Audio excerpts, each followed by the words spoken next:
राहुल गांधी की भारत जोड़ो यात्रा ने बीजेपी के सभी समीकरणों की हवा निकाल दी है। यात्रा में उमड़ रही भीड़ से पहले ही बीजेपी बैकफुट पर है। अब यूपी में भी राहुल का डंका बज रहा है। तो क्या राहुल ने 2024 की बिसात बिछा दी है?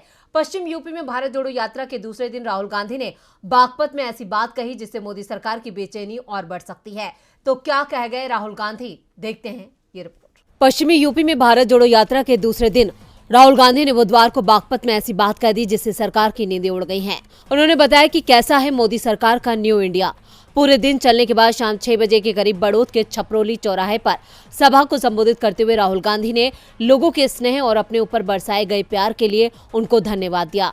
उन्होंने अग्निवीरों की समस्या को उठाते हुए कहा, एक रास्ता था युवाओं के लिए अग्निवीर वाला,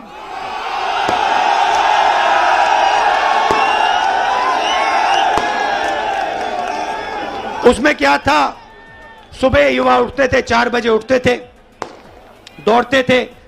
यूपी में आपको हर सड़क पे दिखेंगे, देश की रक्षा करने के लिए दौड़ते थे और सपना था एक दिन बॉर्डर पे जाके देश की रक्षा करेंगे, तिरंगे की रक्षा करेंगे, सपना था। युवा 15 साल सेना में सेवा कर सकता था, उसके बाद उसको पेंशन मिलती थी। नरेंद्र मोदी जी ने कहा नहीं भाई, ये 15 साल वाली बात छोड़ो, पेंशन वाली बात छोड़ो, ऐसे करते हैं 6 महीने ट्रेनिंग करो, बंदूक पकड़ो, 4 साल रहो, फिर जूता मार के बाहर निकाल देंगे और उसके बाद बेरोजगार हो जाओ। राहुल गांधी यही नहीं रुके बल्कि उन्होंने यूपी में गन्ना किसानों के बकाये को लेकर भी बीजेपी सरकार पर तंज कसा। इसके साथ ही राहुल ने एक बार फिर मीडिया पर भी निशाना साधा। राहुल गांधी ने कहा कि मैं भारत जोड़ो यात्रा में टी-शर्ट पहनकर चलता हूं। यात्रा में मेरे साथ गरीब किसान मजदूरों के कई बच्चे फटे कपड़े पहनकर चलते हैं, लेकिन मीडिया ये नहीं पूछता कि सर्दी के मौसम में गरीब किसानों और मजदूरों के बच्चे बिना स्वेटर जैकेट के क्यों चल रहे हैं।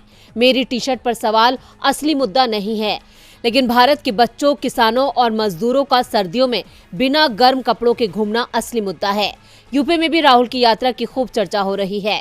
यूपी में सबसे ज्यादा युवा राहुल की यात्रा में साथ चल रहे हैं। राहुल ने एक बार फिर बेरोजगारी के मुद्दे को उठाकर युवाओं के साथ कांग्रेस को जोड़ लिया है। राहुल की इस रणनीति से बीजेपी में खलबली मच गई है, क्योंकि लोकसभा की 80 सीटें यूपी से आती हैं और दिल्ली की सत्ता के लिए यूपी जीतना जरूरी है।